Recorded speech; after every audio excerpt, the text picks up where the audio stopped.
This is Distant Replay, the podcast that goes back in time to relive all the greatest events that we witnessed in sports. From upsets, to championships, to cultural moments, we discuss it all. Coming up on today's episode. Who else but Simon? They're not going to foul him. It's only right. The ball's in his hands. A milestone victory for Arizona. Simon says championship.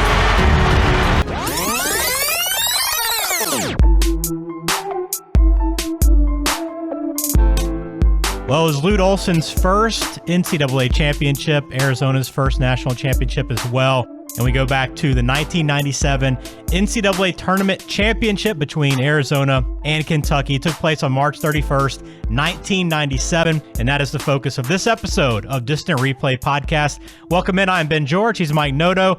Mike, good to have you. This is our peak college basketball watching time, probably, right? I mean, these are the teams that we kind of grew up with, following very closely, teams and players. Absolutely. I mean, this is like right. I mean, we talked about this a little pre-show here, but this is right in our wheelhouse, college basketball wise. So it's going to be great to go back and relive not only this game, but this whole little era in college basketball. We didn't have this game on our schedule originally, but with the passing of Lute Olson, we wanted to go back and watch this game because this is obviously one of maybe his greatest moment as a head coach, and a very improbable moment for Arizona. And we wanted to go back and watch it again because, I mean, it's a great game as it was. And we probably would have gotten to it eventually, but we bumped it up our list to get to now because of the passing of Lute Olson. So we wanted to go back and celebrate his achievements here, his accomplishments, and just kind of go back through this game. So we'll do that tonight. Remind you, Distant Replay Podcast is a website. You can go back and watch this game as it originally aired on CBS. We're going to have that link on our website, the YouTube video. You can watch it right there. Follow us on Twitter, Instagram. We'll also archive everything onto YouTube as well. So if you prefer YouTube, you can find us there, Distant Replay Podcast. So we're got a lot to talk about tonight. We're going to do a lot of lead up into this game. That's the big story, NCAA Tournament, a lot going on, as you would imagine. We'll break down the game itself a little bit, give some thoughts on first, second half, and overtime. This was an overtime national championship game. And then some outdated items a little bit later on as well. And when you're in the 90s, you're always going to find a nice few little nuggets within the game that you really appreciate. Almost 30 years later, Mike. Unbelievable. So let's jump into it. Mike, this game, as I mentioned, March 31st, 1997, played inside the RCA Dome, Indianapolis, Indiana. Arizona was a 4 seed. Kentucky was a 1 seed. So let's go some lead up into this game, Mike, because that's the big story. And let's first start, I guess, NCAA tournament a little bit here. This is a heck of a tournament. If you go back and look at this field, top to bottom, I mean, Arizona's run, and they talk about it throughout the game, having to beat 3 1 seeds to get there. That's the best you can do, by the way, 3 1 seeds. But the rest of this field was loaded. You have a tournament here where you have a Tim Duncan-led Wake Forest team, right? You have Kansas, like you mentioned, led by Paul Pierce. Kansas, one of the 1 seeds that you mentioned that Arizona beat in the Sweet 16, actually. And I think that's the first time people are like, wow, Arizona, look at this team. Because Arizona is a 4 seed here coming into the tournament. You have a Kansas team led by Paul Pierce and Rafe LaFrentz and Scott Pollard. And then you have a North Carolina team led by the likes of Antoine Jamison, Vince Carter. I mean, we're naming like not only NBA players, but guys who would go on to be like NBA greats and all-star level players. And you have sort of this upstart Arizona team. I don't want to say they came out of nowhere, but you know, to expect any team to beat 3 number 1 seeds in an otherwise very, very crowded NCAA tournament. And not to mention those 3 teams, Kansas, North Carolina, and Kentucky, not only number 1 seeds, but they're the 3 most winningest programs of all time. Yeah, it's pretty incredible. And they do a good job of pointing that out and really capturing how improbable this and historic this run was. And, you know, you talk about Arizona coming out of nowhere, and I think it's kind of the case. I mean, Mike Bibby's a freshman at this point. You know, Miles Simon's solid. You know, Jason Terry's on this. They have a pretty good lineup, but this team finished 5th in the Pac-10 this year. This is a Pac-10 pre-Pac-12. UCLA won it, but they finished 5th. So it's not like this team was coming into the tournament as somebody that everybody's kind of eyeing. But as you see in these tournaments a lot of times, Mike, guard play, man. If you have good guard plays, that gets hot at the right moment too. Combine all that. I mean, the guards were the big deal, but that nucleus of guys, Simon, Bibby, and Terry, I know those guys. I can remember back to that time watching them and just being kind of in awe of what they were able to do. Yeah, we're coming off a decade here where Arizona has the highest winning percentage the last 10 years in college basketball. Yeah. And they're tied with Duke for the most first round draft picks in the 90s. And a lot of the good players from this era of time for Arizona were guards. If you remember the Khalid Reeves, Damon Stoudemire team from earlier in the 90s, you would have obviously the trio here with Simon, Bibby, and Jason Terry. You had going back, you had Sean Elliott and Steve Kerr on the first teams that I think kind of put Arizona on the map in the mid to late 80s. So like you mentioned, that guard play can really be an equalizer in the NCAA tournament. And you know what, Ben? You know who this Arizona team reminded me of? Who's that? Is that Florida team, the first year Florida team. Yeah. When they played the first game, I think on the Thursday or Friday, like the noon game. And I remember watching that. That was back when we both worked at ESPN and being like, wow, this team, they were like a year ahead of schedule, like this Arizona team was, where you knew they had young talent, but you didn't really realize they were ready for that stage yet. And that's the feeling I got watching both of these teams. It's a good comparison. And you look at Lute Olson's career. I mean, he missed the tournament his first year, but since that time, he'd gone to 13 straight NCAA tournaments and 2 Final Fours previously before this season. So he comes in with a ton of history. And as you mentioned, I mean, Arizona at this time is an elite program. I mean, they are, when you think back to it at this time, they were one of the top 5 programs that you think about year in, year out. Like you'd expect them to be a front runner. Now they're still really good typically year in, year out, but they've kind of faded a little bit in terms of that brand, I think. But at this time, their brand was as good as ever. And they're facing off against this Kentucky team who, when you talk about brands, I mean, Kentucky basketball is going to be in the conversation for the best brand you can talk about. And this is Pitino. He had built this program back up. I mean, they kind of some down years in the late 80s. He takes over, and as soon as he gets in there, he starts bringing in these NBA players and really transforms that program. A great press, really an up-tempo, and they're coming off a national championship. And this team, preseason number 3, has all of its pieces, but they're headlined by Mercer, who is just a stud. And when you watched him back then, I mean, you could tell he was an NBA player playing in college. Very polished player. I mean, Mercer was going to be a surefire NBA lottery pick from the moment he stepped on Kentucky's campus. And remember, we're talking peak Kentucky. So the best Kentucky team, in my opinion, was probably the year before this when they beat Syracuse in the final. But then you have the remnants of that team even good enough to reach the final game here. And this team is led by Ron Mercer, like you said, a bunch of veteran role players. Key thing here, though, is their leading scorer was Derek Anderson. Okay. And in January, he suffered a knee injury and missed the rest of the season. So they sort of alluded to that in the broadcast here, but I think you saw that sort of impact them late in this game, as we'll get to. But overall, this Kentucky team with their pressing style, with their 3-point shooting prowess, we're talking a very firmly entrenched Kentucky program at this time, and under the tutelage, obviously, of Rick Pitino, who we didn't know at the time, but this would be his last game at UK. Yeah, we didn't know that at all. And I don't think there was any thought of that during the conversations, during the game, the post-game interview, all that stuff was a bit of a surprise, I think, to everybody when it happened. But you have to go back in time, Ben. For those of you who don't remember how good of a prospect Tim Duncan was, I mean, a very large reason why Rick Pitino left to go to the Celtics when he did was that the Celtics had the most lottery balls. Yeah. And Tim Duncan was that kind of player where you take that kind of risk for. The Celtics had, I think, 2 picks in that lottery. I think they picked Ron Mercer with 1, actually. Yeah. But that's how good Tim Duncan was that everyone was trying to line up to put themselves in a situation to land him. Yeah, that's interesting. Good nugget there, Mike. So this was Kentucky had made the Elite 8 and 4 the previous 5 years. So just kind of hammering home the fact that this Kentucky team is as good as it gets right now in college basketball. I mean, you still have the Dukes and the North Carolinas, Kansas still doing their thing, but Kentucky's the premier team. I mean, this is a team that expects to win. They travel well. I mean, they go into this tournament with all the expectations to go back-to-back and win it, and they're in pretty good shape, you would think, coming into this tournament here. And just some other big picture season stuff that year. I mean, you kind of talk about some of those players, Mike, that you ran through. But here was the consensus first team this year. So this is a really good first team. Tim Duncan, Danny Fortson. You remember Danny Fortson in Cincinnati? Cincinnati, of course. Yeah, yep. Rafe LaFrentz, Ron Mercer, and Keith Van Horn as well. That was your first team in college basketball. Your second team was Chauncey Billups, Bobby Jackson, Minnesota team that also made the Final Four this year, Antoine Jamison, Brevin Knight of Stanford. Surprised, I'd forgotten he was a second-team All-American that year, and then Jacques Vaughn at Kansas. So you're talking about a loaded NCAA class this year. Absolutely. I mean, absolutely. You ran off some of those names. I mean, you ran off of Keith Van Horn. You ran off of Jacques Vaughn.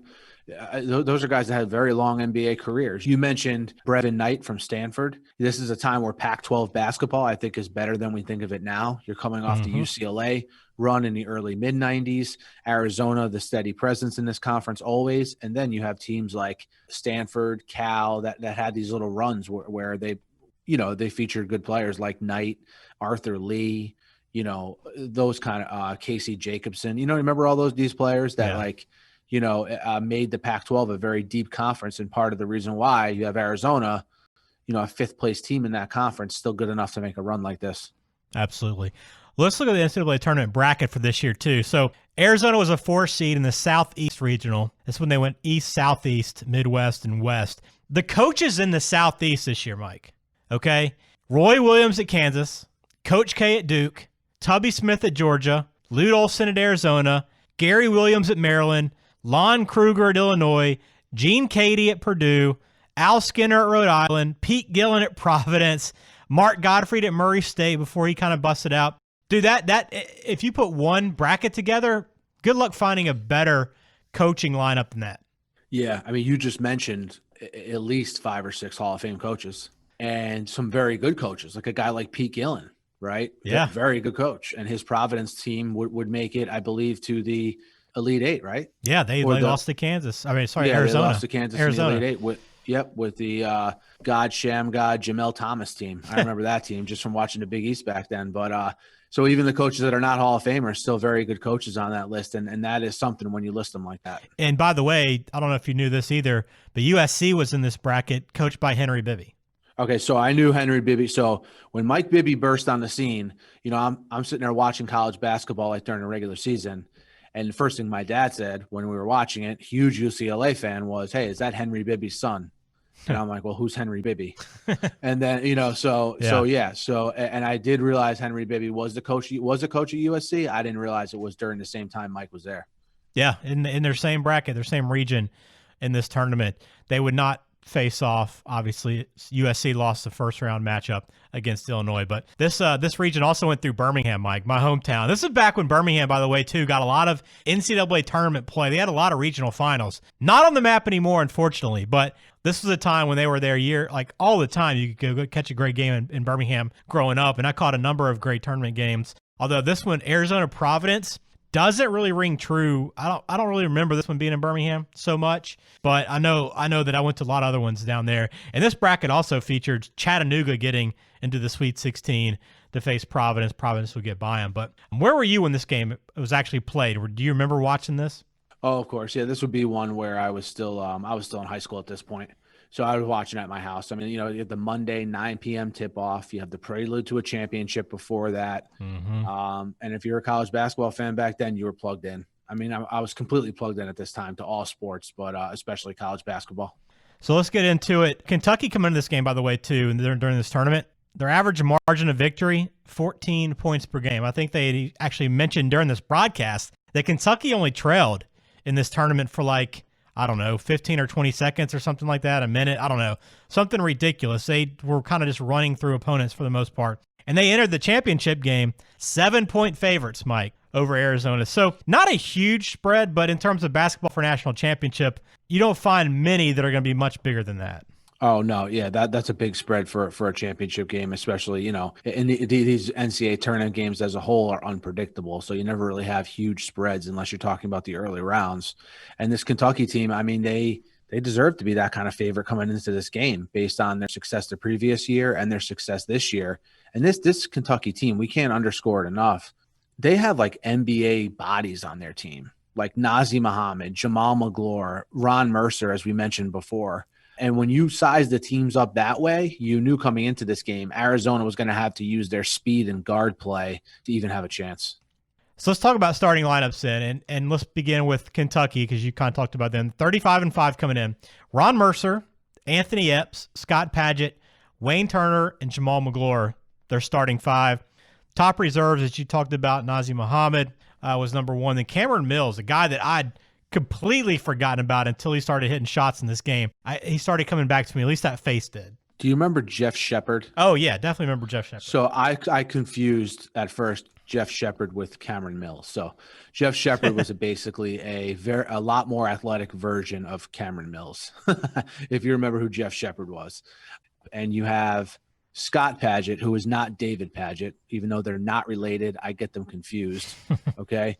But look, Scott Padgett had to step up kind of in those Derek Anderson shoes and become more of a scorer, which he did. I don't know if you remember this championship run, but he definitely emerged as like a frontline scorer and the number 2 guy to Ron Mercer. Yeah, he's one of those guys early on in me following basketball that I can remember being that tall shooter, right? I mean, now it's common. You got 7-footers that can bang threes all day in the NBA. I mean, the difference between a 6'1" shooter and a 6'11" shooter, a lot of times there's some very negligible differences, right? But during this era, it was hard to find a guy that was tall that could shoot. And I remember Scott Padgett being one of those first guys that could extend the defense out and hit those threes. And he was very athletic, a guy that was 6'9", 6'10". So not the 6'11", 7-footer, but still a guy that's bigger than most that can hit those shots. He's one of the first guys I can remember doing that.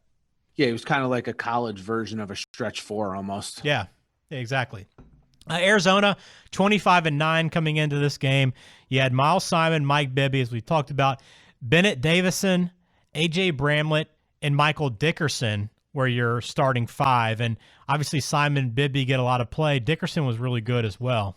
Yeah, Dickerson was actually their leading scorer this season. He had a miserable NCAA tournament, as the announcers went into. But you have, it's funny when you go back and watch these games because, like, I remembered every guy for Arizona.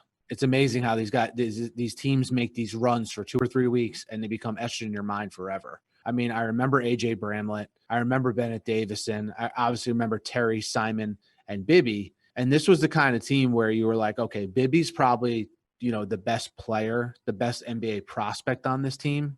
But Miles Simon was on an absolute heater this whole tournament. Yeah, you have these guys that you can think back to through the years.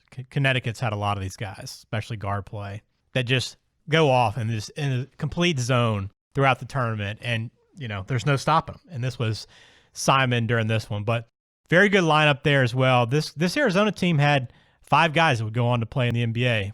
Jason Terry as a reserve in this game, still made an impact here. Bramlett also played in the NBA. This Kentucky team, as you would assume, 6 NBA players came off this lineup. I thought it might have been 1 or 2 more, but 6 total off that Kentucky lineup. So those are your 2 lineups coming in. Your coaches, Lute Olson, obviously on one side, Pitino, very good coaching matchup in this game. And it aired on CBS. CBS, who's had the NCAA tournament as long as I can remember, maybe forever. I don't remember the contract. But you had, of course, Jim Nance and Billy Packer. No matter where we go, Mike, in the NCAA tournament, we know we're going to find these guys on our broadcast. Yeah, if you didn't like Jim Nance and Billy Packer, then you probably just lost interest in the sport. That's how present they were during this era, right? For a very long time. So I think they're the best 2 college basketball announcers that I've ever listened to. I don't think it's particularly close. As I've gotten into in previous podcasts, college basketball podcasts that we've done, I think I really like Billy Packer. I know a lot of people are put off by him. What's your opinion on Billy Packer? I like Packer. I got no problem with him. Yeah, when I hear these 2 guys, I'm locked in pretty good. And I mean, I have nothing but good memories with these guys' voices in the background. You know what I mean? So I don't have any issues with Billy. I think this team's great, and I'm always glad to watch this championship. And when you hear them, you think big moment. So that's kind of what I had here. And I'll put the link that we'll put up here too has the Prelude to a Championship coverage as well, with Pat O'Brien anchoring that. We saw him on that championship game we saw down in New Orleans as well in a previous podcast. But this Pat O'Brien on pregame coverage with Clark Kellogg, and then Coach K again. It seemed like Coach K was a guy they turned to quite often for this pregame coverage when he was not playing in the tournament anymore. And I got to say, I mean, whether you like Coach K or hate Coach K, whatever your opinion is, he's one of these guys, much like Nick Saban is now for football, that you plug him in here, and they provide just great insight. Yeah, he does. He's very polished on air. He does provide good insight. I mean, my feelings on Coach K. I think he's a little bit of a weasel, but he's a great coach. He's very polished. I'm not breaking any news here, and he did do a good job in this spot here. That's the difference between him and Saban. I actually think Saban's a little more authentic than Krzyzewski. Like, I think you actually get who Saban is, no matter what he's doing. Right. I'm not sure that's the case with Coach K. Okay, fair enough. I'm sure there's people that agree with you too when you say that. All right, so let's get into the game, Mike, and we're not going to go down, sequences by sequence, but let's got some notes, and let's go through some notes from the first half. Obviously they hit on Arizona's run through the tournament quite a bit in this broadcast, this being Lute Olson's first national championship game. This was a big deal for this one. But the big thing with Kentucky was they were a great pressing team. And I think a lot of teams during the 90s, it seems like, Mike, I don't feel like this is quite the case as much now for whatever reason. But in the 90s, some of the best teams that came through the tournament were pressing teams, it seemed like. And Kentucky was one of those. Kentucky was a great defensive team. But the guard play by Arizona, you saw it early on, that these guys were able to break that press quickly. And that kind of set the tone early. Yeah, what I equate Kentucky's press to, and a lot of other good teams during this time period, what I equate their press to is like, you're an Alabama fan. There's probably 6 or 7 games on your schedule where you just know because your defense is so much more talented than the other teams that you're just going to win. Right. Like, they kind of don't stand a chance. That's what that Kentucky press was like. Like, back in the day, I don't know if there was less of a pool of good players, but you just knew based on their overwhelming talent, they used to go 9, 10, 11 deep, that most teams just couldn't keep up with them when they pressed. Now, in this game, you have a unique situation like you've hit on, where you happen to have 2 future, like, long-term NBA guards to break the press in Bibby and Terry, and a guy uniquely equipped in Miles Simon to sort of fill in the gaps and be a huge scoring presence in this game. So while the press really worked against virtually everyone, this Arizona team was uniquely equipped to sort of deal with it. Yeah, they were, and they did a good job. I mean, there was times where Kentucky would give them some trouble on defense, but for the most part, it wasn't an issue for Arizona, and that was a big part. And this Kentucky team was athletic. They were long. They were tall. That's why it was so effective, but it wasn't as much here. Bibby, I mean, you saw Bibby in this game. I mean, going back and watching him as a freshman, and again, this is an era, too, where freshmen playing and starring for a team wasn't all that common. I mean, we're, 4 or 5 years removed from the Fab Five, who kind of set that precedent. But, now, I mean, a guy coming in as a freshman, you expect to play. I mean, Kentucky's teams now are almost all freshmen. But back then, having a guy that was a freshman lead a team as a point guard was very rare. And that's why what made Bibby what he was doing made it so much more special, because you don't see it all the time. Yeah, very polished, very skilled. So a guy who can break the press, but a guy can also knock a 3 down when you need him to, which was very rare that day and age. And to some respects, it's still rare now.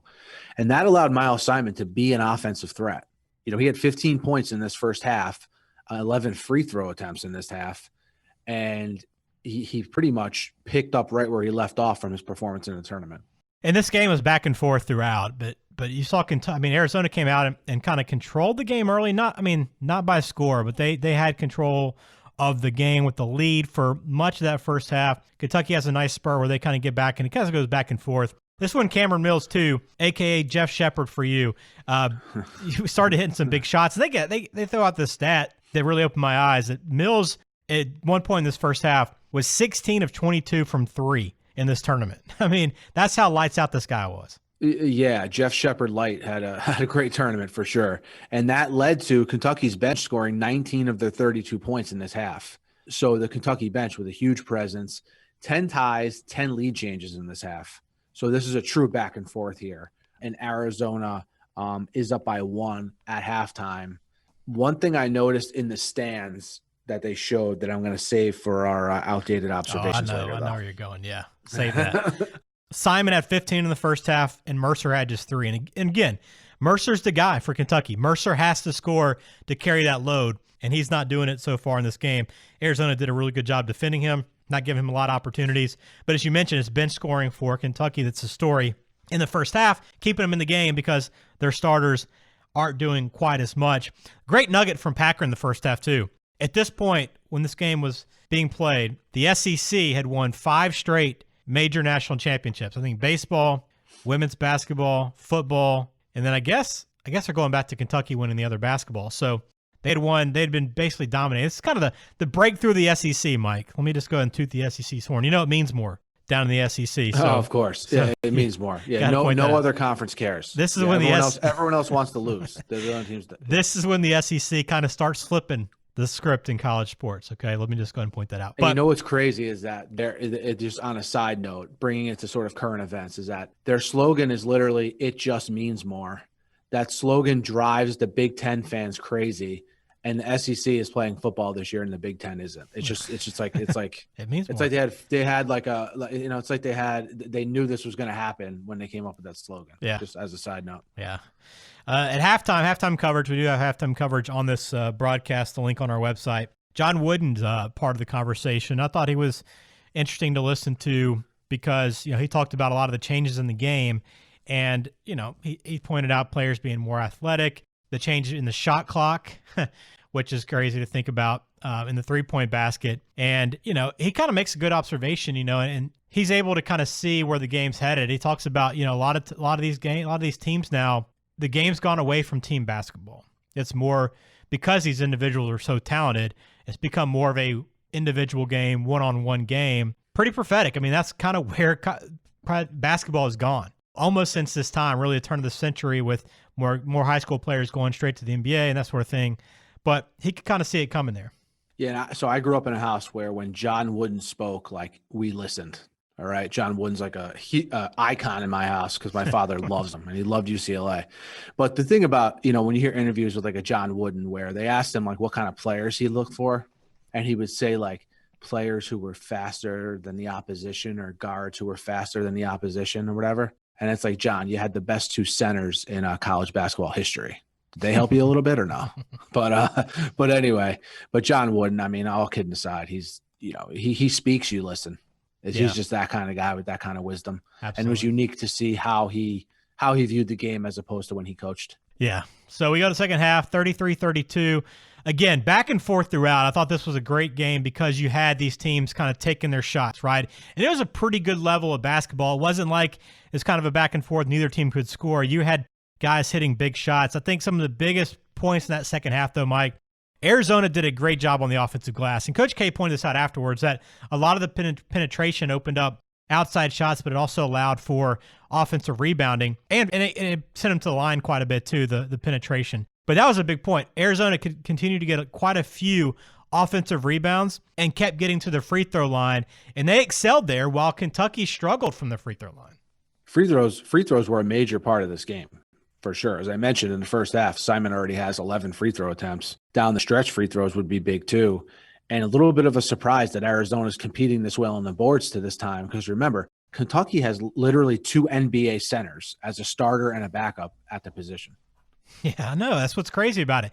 And you saw Muhammad have some really good spurts where it seemed like he dominated inside. He's like, well, where has he been the entire game? It didn't feel like he just made impact at certain points. And he finished with 12 points, 11 rebounds, 3 blocks. He had a really good game, but I felt like he could have been a bigger part of this game and this team than he was. I don't know. But this game, too, the second half featured Padgett really stepping up, as you talked about. He became the offense for about a 4 or 5 minute stretch in this game when they had to have points because Arizona, while this game was a bit back and forth, Kentucky did grab a little bit of a lead. I mean, Arizona led through a lot of this game, and late in it, Padgett had to score, and he did. And there was a great stat later in this game as we get to the under 4, 65-64, Kentucky's down. Kentucky was 35-0 that year when leading at the under 4. They were 0-4 when trailing at the under 4. I mean, that's pretty incredible. We know this game played out. Yeah, this is a true back and forth game. As of the 6 minute mark of this game, no team had a lead more than 6 this entire game so far. You mentioned Padgett, and you make an amazing point because I have this in my notes. Mercer, after that acrobatic 3-point play he had with like 10 minutes left, he sort of disappeared. And the announcers who were hitting on, especially Packer, the whole game, how Mercer's legs weren't there. And they got to the point where they were like running plays for Padgett. This was like he was the number one. He was the number one option. And with Mercer being tired, having tired legs, if they couldn't get Padgett open, their offense would stall at times. And like we talked about earlier, you can't overstate how huge Padgett's role was. Yeah, and I think this is a point, too, where not having Derek Anderson was huge, too. They needed that other score, and he wasn't there. And then you also had foul trouble. Great point. Wayne Turner gets into foul trouble and ends up fouling out late in this game. That was another big piece because he was a spark on offense, could penetrate. He was better offensively than Epps and was able to create more offense there, and him not being part of it for stretches there was a big loss. But you get to that final minute, great final minute, too, by the way. Arizona takes a 4-point lead. Mercer comes down, hits a huge three. Then Arizona's kind of milking some clock. Bibby penetrates, dishes it off, gets a layup. They go up three again. You're thinking, this is like 18, 19 seconds left. Man, Arizona just keeps answering every single thing that Kentucky does. They respond. Epps comes down, hits a huge three. They got to remember that three specifically in that moment. Ties it up 74-74, and then Arizona gets a bad look. Simon forces one in the lane, and they head to overtime. But Simon, otherwise, that floater in the lane, I mean, that was his signature offensive move, and he killed him with that all game. The mid-range jumper. When you think of Miles Simon, you think of a mid-range jumper. Even though he was a pretty decent three-point shooter, that's just what you think of. And you mentioned that the three-pointers by Mercer and Epps. Look, those are three-pointers that probably go down in Kentucky lore should Kentucky close this game out. Right. Those were two huge shots. And then I remember watching this game in a moment and thinking like, wow, Kentucky has the momentum going into overtime, but things played out much differently. Yeah, overtime was crazy. So no Wayne Turner again hurt that offense a lot. Mercer ends up fouling out in overtime. But the biggest thing that I did not remember about this overtime, and I don't know that I've ever really seen this, but Arizona wins the game, right? 84-79, and they do so without making a single field goal in overtime. They hit 10 free throws in overtime, 0 field goals. I don't know that that's ever happened for a winning team. Yeah, I know coaches talk till they're blue in the face about free throws, and how important they are. But this might be the best example in a big game of that because, like you mentioned, they control the overtime by hitting their free throws. The total free throws for this game, Arizona 34 of 41, okay, 83%, 34 free throws made. Kentucky 9 for 17 in this game, 53%. So, I mean, there's your story. The free throws. If Kentucky hits any of their free throws in this game, they're in great shape, and they could win it. But I mean, you look at this game overall, Mike. I mean, I think Arizona was a better team that night, probably the better team in the Final Four because without Derek Anderson in there and again, you talk about tired legs for Mercer, and they were getting after it against that. And that Minnesota game was a tough one for them too. But I mean, Arizona on the other side, it was the same thing. I mean, they were night in, night out playing above their head for a lot of that tournament, and they still responded as well. But your highlight here, Miles Simon, 30 points. Mike Bibby had 19 in this game. And on the other side, Padgett had 17, and then Mercer had 13. Those were your two top scorers for Kentucky. Look, Kentucky's the better team all year. They have players with more experience, right? But in the end, like we've seen a number of times in the NCAA tournament, Arizona just got hot with great guard play, and it took them to the promised land. And I love the scene right after the game with the Arizona player messing up Lute Olson's hair. Yeah. That is Miles Simon's floaters in the lane, Lute Olson getting his hair messed up, and Billy Packer jumping all over Jim Nance with the Simon Says Championship call. I mean, that's Simon Says Championship. That's like an iconic line. Yeah. and Billy Packer jumping on Jim Nance there, who was known for those calls right after the game is over, is like the most Billy Packer thing ever. I didn't even notice that in the moment, I don't think, but that's pretty crazy that he would do that because that is Nance's move. No doubt that is Nance's move. So again, I thought it was funny post game as we kind of wrap this thing up when Nance was interviewing Arizona. Did you hear how many references he had to Show Me the Money with Jerry Maguire coming out like the previous year?